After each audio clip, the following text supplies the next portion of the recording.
At nag-over the bakod na nga si Chis Escudero at saka si Joel Villanueva na siyang naging dahilan kung bakit meron na tayong bagong majority block sa Senado. At natanggal na si Mr. Alan Peter, Mr. 10K Caldero Cayetano as Senate President. At sila ngayon ang minority leader ng mga senador. Pero hindi ibig sabihin, ay ligtas na ang dalawa, si Chis at saka si Joel Villanueva sa mga kasong kinakaharap nila patungkol sa pagkakamal nila ng daang-daang milyong salapi mula sa flood control scam.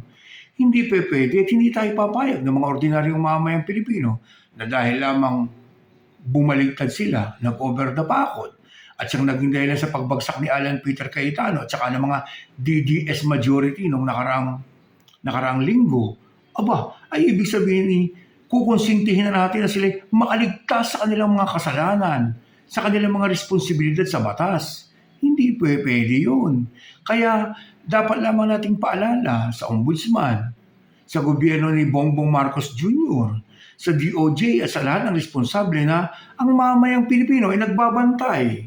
Hindi kami malilibang at inaasahan namin na in a few days, weeks, or months from now, lalabas na rin ang warrant of arrest ni Chis Escudero, ni Joel Villanueva, at iba pang mga kawatang kongresista at mga malalaking tao na nagkamal ng salapi sa flood control scam. Nandito lang kami, nagbabantay. Ciao!